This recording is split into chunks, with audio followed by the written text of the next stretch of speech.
বিশ্বকবি রবীন্দ্রনাথ ঠাকুরের ছোট গল্প থেকে পাঠ করছি। আজ জীবিত এবং মৃত গল্পের তৃতীয় পর্ব।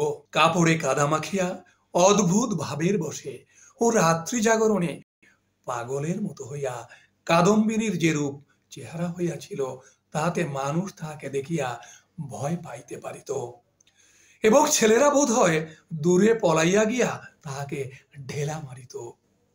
সৌভাগ্যক্রমে একটি পথিক ভদ্রলোক তাহাকে সর্বপ্রথমে এই অবস্থায় দেখিতে পায়।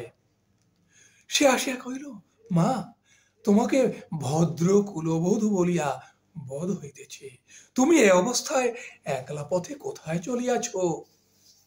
কাদম্বিনী প্রথমে কোনো উত্তর না দিয়া তাকাইয়া রহিল। হঠাৎ কিছুই ভাবিয়া পাইল না। সে যে সংসারের মধ্যে আছে, তাহাকে যে ভদ্র কুলবধূর মতো দেখাইতেছে, গ্রামের পথে পথিক তাহাকে যে প্রশ্ন করিতেছে, এ সমস্তই তাহার কাছে অভাবনীয় বলিয়া বোধ হইল। পথিক তাহাকে পুনশ্চ কহিল, চলো মা, আমি তোমাকে ঘরে পৌঁছাইয়া দিই। তোমার বাড়ি কোথায় আমাকে বলো। কাদম্বিনী চিন্তা করিতে লাগিল। শ্বশুর বাড়ি ফিরিবার কথা মনে স্থান দেওয়া যায় না। বাপের বাড়ি তো নাই। তখন ছেলেবেলার সইকে মনে পড়িল। সই যোগমায়ার সহিত ছেলেবেলা হইতেই বিচ্ছেদ, তথাপি মাঝে মাঝে চিঠিপত্র চলে। এক এক সময় রীতিমতো ভালোবাসার লড়াই চলিতে থাকে। কাদম্বিনী জানাইতে চাহে ভালোবাসা তাহার দিকেই প্রবল। যোগমায়া জানাইতে চাহে কাদম্বিনী তাহার ভালোবাসার যথোপযুক্ত প্রতিদান দেয় না। কোন সুযোগে একবার উভয়ে মিলন হইতে পারিলে যে একদণ্ড কেহ কাহাকে চোখের আড়াল করিতে পারিবে না, এ বিষয়ে কোনো পক্ষেরই কোনো সন্দেহ ছিল না। কাদম্বিনী ভদ্রলোকটিকে কহিল, নিশিন্দাপুরে শ্রীপতিচরণ বাবুর বাড়ি যাইব। পথিক কলিকাতায় যাইতেছিলেন। নিশিন্দাপুর যদিও নিকটবর্তী নহে, তথাপি তাহার গম্য পথেই পড়ে। তিনি স্বয়ং বন্দোবস্ত করিয়া কাদম্বিনীকে শ্রীপতিচরণ বাবুর বাড়ি পৌঁছাইয়া দিলেন। দুই সইয়ে মিলন হইল। প্রথমে চিনিতে একটু বিলম্ব হইয়াছিল, তাহার বাল্য সাদৃশ্য উভয়ের চক্ষে ক্রমশই পরিস্ফুট হইয়া উঠিল। যোগমায়া কহিল, উমা, আমার কি ভাগ্য! তোমার যে দর্শন পাইব এমন তো আমার মনেই ছিল না। কিন্তু ভাই, তুমি কি করিয়া আসিলে? তোমার শ্বশুর বাড়ির লোকেরা যে তোমাকে ছাড়িয়া দিল। কাদম্বিনী চুপ করিয়া রহিল। অবশেষে কহিল, ভাই, শ্বশুর বাড়ির কথা আমাকে জিজ্ঞাসা করিও না। আমাকে দাসীর মতো বাড়ির এক প্রান্তে স্থান দিও, আমি তোমাদের কাজ করিয়া দিব। যোগমায়া কহিল, ওমা, সে কি কথা!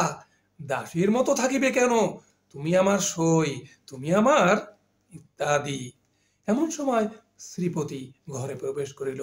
কাদম্বিনী খানিকক্ষণ তাহার মুখের দিকে তাকাইয়া ধীরে ধীরে ঘর হইতে বাহির হইয়া গেল।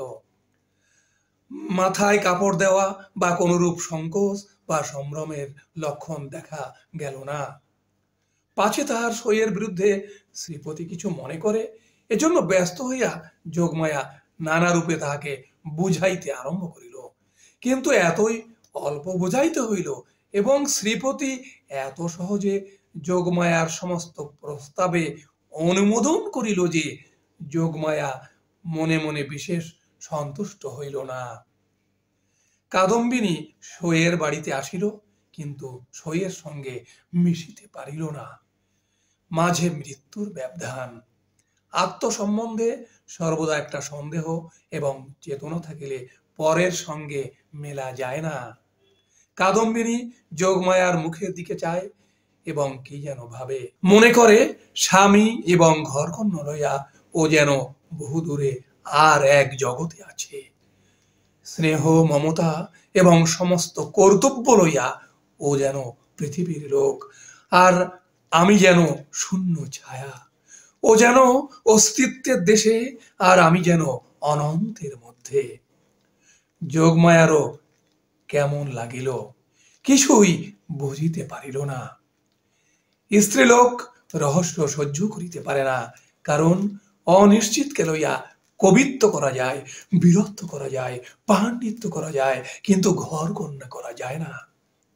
এই জন্য স্ত্রীলোক যেটা বুঝিতে পারে না, হয় সেটার অস্তিত্ব বিলোপ করিয়া তাহার সহিত কোনো সম্পর্ক রাখে না, নয় তাহাকে স্বহস্তে নূতন মূর্তি দিয়া নিজের ব্যবহারযোগ্য একটি সামগ্রী গড়িয়া তোলে।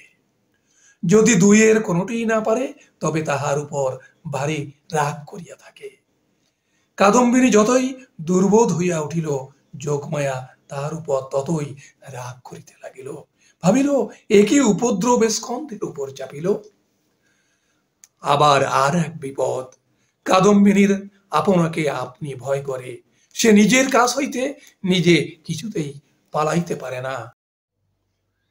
যাহাদের ভূতের ভয় আছে, তাহারা আপনার পশ্চাৎ দিককে ভয় করে। যেখানে দৃষ্টি রাখিতে পারে না, সেইখানেই ভয়। কিন্তু কাদম্বিনীর আপনার মধ্যেই সর্বাপেক্ষা বেশি ভয়, বাহিরে তাহার ভয় নাই।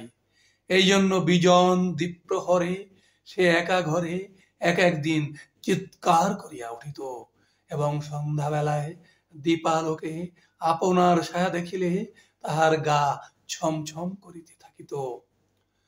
তাহার এই ভয় দেখিয়া বাড়ি শুদ্ধ লোকের মনে কেমন একটা ভয় জন্মিয়া গেল। চাকর দাসীরা এবং যোগমায়াও যখন তখন যেখানে সেখানে ভূত দেখিতে আরম্ভ করিল। একদিন এমন হইল, কাদম্বিনী অর্ধরাত্রে আপন শয়ন গৃহ হইতে কাঁদিয়া বাহির হইয়া একেবারে যোগমায়ার গৃহদ্বারে আসিয়া কহিল, দিদি দিদি, তোমার দুটি পায়ে পড়ি গো, আমায় একলা ফেলিয়া রাখিও না। যোগমায়ার যেমন ভয় পাইল, তেমনি রাগও হইল। ইচ্ছা করিল তদ্দণ্ডেই কাদম্বিনীকে দূর করিয়া দেয়। দয়াপরবশ শ্রীপতি অনেক চেষ্টায় তাহাকে ঠান্ডা করিয়া পার্শ্ববর্তী গৃহে স্থান দিল। পরদিন অসময়ে অন্তঃপুরে শ্রীপতির তলব হইল। যোগমায়া তাহাকে অকস্মাৎ ভর্ৎসনা করিতে আরম্ভ করিল। হ্যাঁ গা, তুমি কেমন ধারা লোক! একজন মেয়ে মানুষ আপন শ্বশুর ঘর ছাড়িয়া তোমার ঘরে আসিয়া অধিষ্ঠান হইল, মাসখানেক হইয়া গেল, তবু যাইবার নাম করে না। আর তোমার মুখে যে একটি আপত্তি মাত্র শুনি না। তোমার মনের ভাবটা কি বুঝাইয়া বলো দেখি। তোমরা পুরুষ মানুষ এমনি জাতি বটে। বাস্তবিক সাধারণ স্ত্রী জাতির পরে পুরুষ মানুষের একটা নির্বিচার পক্ষপাত আছে, এবং সেজন্য স্ত্রী লোকেরাই তাহাদিগকে অধিক অপরাধী করে। নিঃসহায় অথচ সুন্দরী কাদম্বিনীর প্রতি শ্রীপতির করুণা যে যথোচিত মাত্রার চেয়ে কিঞ্চিত অধিক ছিল, তাহার বিরুদ্ধে তিনি যোগমায়ার গাত্র স্পর্শপূর্বক শপথ করিতে উদ্যত হইলেও তাহার ব্যবহারে তাহার প্রমাণ পাওয়া যাইত। তিনি মনে করিতেন, নিশ্চয়ই শ্বশুর বাড়ির লোকেরা এই পুত্রহীনা বিধবার প্রতি অন্যায় অত্যাচার করিত। তাই নিতান্ত সহ্য করিতে না পারিয়া পলাইয়া কাদম্বিনীর আমার আশ্রয় লইয়াছি। যখন ইহার বাপ মা কেহই নাই, তখন আমি ইহাকে কি করিয়া ত্যাগ করি? এই বলিয়া তিনি কোনরূপ সন্ধান লইতে ক্ষান্ত ছিলেন, এবং কাদম্বিনীকেও এই অপ্রীতিকর বিষয়ে প্রশ্ন করিয়া ব্যথিত করিতে তাহার প্রবৃত্তি হইত না। তখন তাহার স্ত্রী তাহার অসাড় কর্তব্য বুদ্ধিতে নানা প্রকার আঘাত দিতে লাগিল। কাদম্বিনী শ্বশুর বাড়িতে খবর দেওয়া যে তাহার গৃহের শান্তি রক্ষার পক্ষে একান্ত আবশ্যক, তাহা তিনি বেশ বুঝিতে পারিলেন। অবশেষে স্থির করিলেন, হঠাৎ চিঠি লিখিয়া বসিলে ভালো ফল নাও হইতে পারে। অতএব রানীহাটে তিনি নিজে গিয়া সন্ধান লইয়া যাহা কর্তব্য স্থির করিবেন। শ্রীপতি তো গেলেন। এদিকে যোগমায়া আসিয়া কাদম্বিনীকে কহিল, সই, এখানে তোমার আর থাকা ভালো দেখাইতেছে না। লোকে বলিবে কি? কাদম্বিনী গম্ভীরভাবে যোগমায়ার মুখের দিকে তাকায় কহিল, লোকের সঙ্গে আমার সম্পর্ক কি? যোগমায়া কথা শুনিয়া অবাক হইয়া গেল, কিঞ্চিত রাগিয়া কহিল, তোমার না থাকে আমাদের তো আছে, আমরা পরের ঘরের বধূকে কে বলিয়া আটক করিয়া রাখিব? কাদম্বিনী কহিল, আমার শ্বশুর ঘর কোথায়? যোগমায়া ভাবিল, মরণ, পোড়া কপালি বলে কি? কাদম্বিনী ধীরে ধীরে কহিল, আমি কি তোমাদের কেহ? আমি কি এ পৃথিবীর? তোমরা হাসিতেছ, কাঁদিতেছ, ভালোবাসিতেছ, সবাই আপন আপন লইয়া আছো, আমি তো কেবল চাহিয়া আছি। তোমরা মানুষ আর আমি ছায়া, বুঝিতে পারি না ভগবান আমাকে তোমাদের এই সংসারের মাঝখানে কেন রাখিয়াছেন। তোমরাও ভয় করো পাছে তোমাদের হাসি খেলার মধ্যে আমি অমঙ্গল আনি। আমিও বুঝিয়া উঠিতে পারি না তোমাদের সঙ্গে আমার কি সম্পর্ক, কিন্তু ঈশ্বর যখন আমাদের জন্য আর কোনো স্থান গড়িয়া রাখেন নাই, তখন কাজে কাজেই বন্ধন ছিড়িয়া যায়, তবু তোমাদের কাছেই ঘুরিয়া ঘুরিয়া বেড়াই। এমনি ভাবে চাহিয়া কথাগুলি বলিয়া গেল যে যোগমায়া কেমন একরকম করিয়া মোটের উপর একটা কি বুঝিতে পারিল, কিন্তু আসল কথাটা বুঝিল না, জবাবও দিতে পারিল না, দ্বিতীয়বার প্রশ্ন করিতেও পারিল না, অত্যন্ত ভারগ্রস্ত গম্ভীর ভাবে চলিয়া গেল। রাত্রি প্রায় যখন 10টা, তখন শ্রীপতি রানীহাট হইতে ফিরিয়া আসিলেন। মুষলধারে বৃষ্টিতে পৃথিবী ভাসিয়া যাইতেছে, ক্রমাগতই তাহার ঝরঝর শব্দে মনে হইতেছে বৃষ্টির শেষ নাই, আজ রাত্রিরও শেষ নাই। যোগমায়া জিজ্ঞাসা করিলেন, কি হইল? শ্রীপতি কহিলেন, সে অনেক কথা, পরে হইবে বলিয়া কাপড় ছাড়িয়া আহার করিলেন এবং তামাক খাইয়া শুইতে গেলেন। ভাবটা অত্যন্ত চিন্তিত। যোগমায়া অনেকক্ষণ কৌতূহল দমন করিয়াছিলেন, শয্যায় প্রবেশ করিয়াই জিজ্ঞাসা করিলেন, কি শুনিলে বলো? শ্রীপতি কহিলেন, নিশ্চয়ই তুমি একটা ভুল করিয়াছ। শুনিবা মাত্র যোগমায়া মনে মনে ঈষৎ রাগ করিলেন। ভুল মেয়েরা কখনোই করে না, যদি বা করে কোনো সুবুদ্ধি পুরুষের সেটা উল্লেখ করা কর্তব্য হয় না, নিজের ঘাড় পাতিয়া লওয়াই সুযুক্তি। যোগমায়া কিঞ্চিত উষ্ণভাবে কহিলেন, কিরকম শুনি? শ্রীপতি কহিলেন, যে স্ত্রীলোকটিকে তোমার ঘরে স্থান দিয়াছ সে তোমার সই কাদম্বিনী নহে। এমনতর কথা শুনিলে সহজেই রাগ হইতে পারে, বিশেষত নিজের স্বামীর মুখে শুনিলে তো কথাই নাই। যোগমায়া কহিলেন, আমার সইকে আমি চিনি না, তোমার কাছ হইতে চিনিয়া লইতে হইবে, কি কথার ছিরি? শ্রীপতি বুঝাইলেন, এ স্থলে কথার ছিরি লইয়া কোনরূপ তর্ক হইতেছে না, প্রমাণ দেখিতে হইবে। যোগমায়ার সই কাদম্বিনী যে মারা গিয়াছে তাহাতে কোনো সন্দেহ নাই। যোগমায়া কহিলেন, ওই শোনো, তুমি নিশ্চয় একটা গোল পাকাইয়া আসিয়াছ, কোথায় যাইতে কোথায় গিয়াছ, কি শুনিতে কি শুনিয়াছ তাহার ঠিক নাই। তোমাকে নিজে যাইতে কে বলিল? একখানা চিঠি লিখিয়া দিলেই সমস্ত পরিষ্কার হইতো। নিজের কর্মপটুতার প্রতি স্ত্রীর এই রূপ বিশ্বাসের অভাবে শ্রীপতি অত্যন্ত ক্ষুণ্ণ হইয়া বিস্তারিতভাবে সমস্ত প্রমাণ প্রয়োগ করিতে লাগিলেন, কিন্তু কোনো ফল হইল না। উভয় পক্ষে হ্যাঁ না করিতে করিতে রাত্রি দ্বীপ প্রহর হইয়া গেল। যদিও কাদম্বিনীকে এই দণ্ডেই গৃহ হইতে বহিষ্কৃত করিয়া দেওয়া সম্বন্ধে স্বামী স্ত্রী কাহারও মতভেদ ছিল না, কারণ শ্রীপতির বিশ্বাস তাহার অতিথি ছদ্ম পরিচয়ে তাহার স্ত্রীকে এতদিন প্রতারণা করিয়াছে, এবং যোগমায়ার বিশ্বাস সে কুল ত্যাগিনী। তথাপি উপস্থিত তর্কটা সম্বন্ধে উভয়ের কেহই হার মানিতে চাহেন না। উভয়ের কণ্ঠস্বর ক্রমেই উচ্চ হইয়া উঠিতে লাগিল।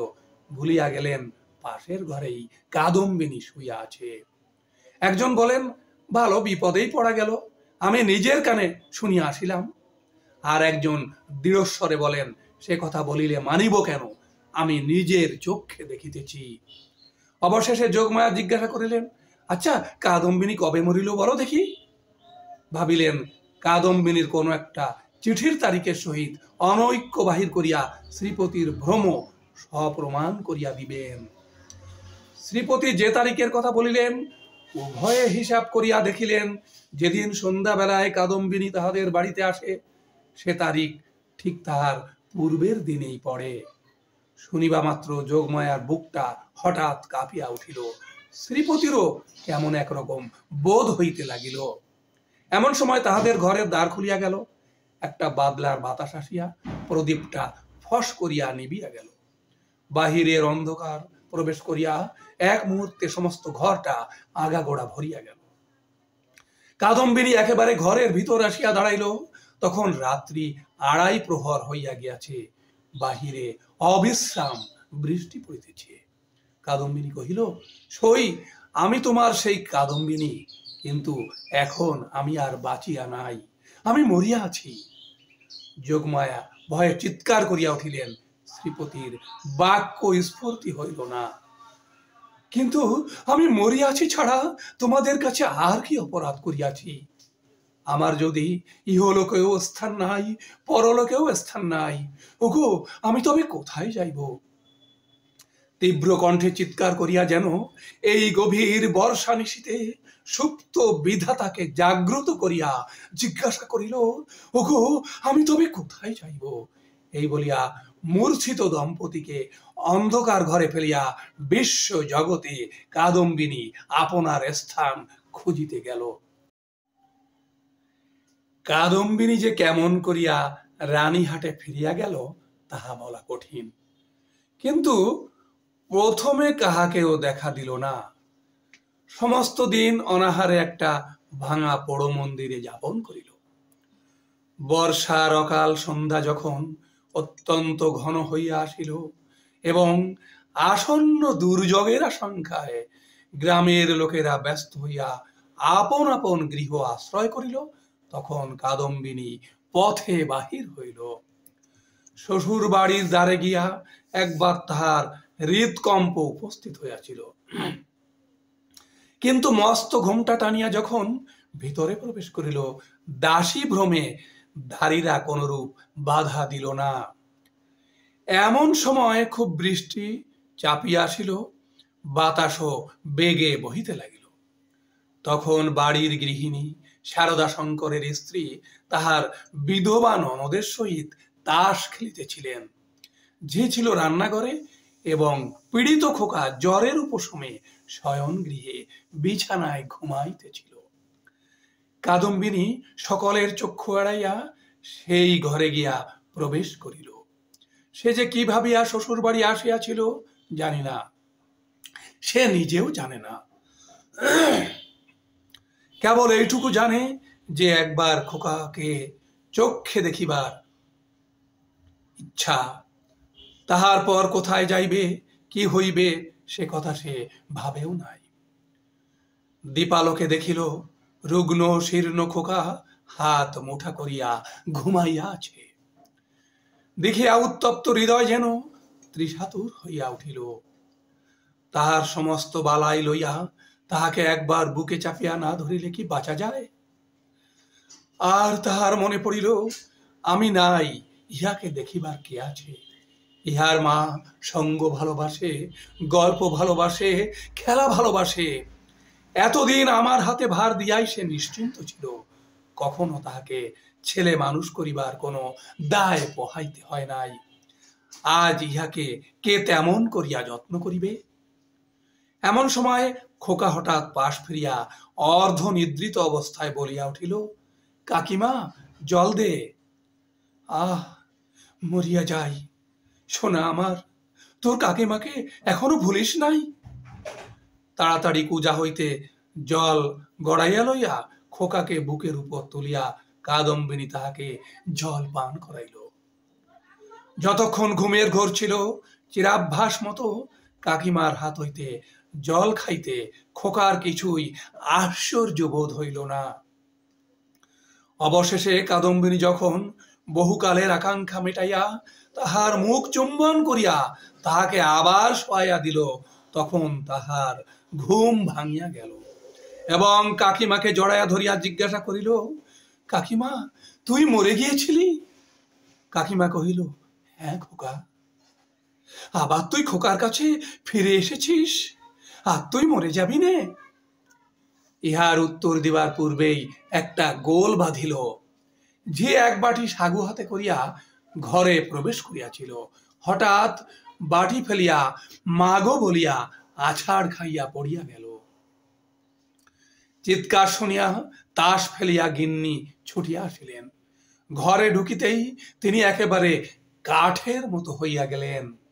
পলাইতেও পারিলেন না, মুখ দিয়া একটা কথাও সরিল না।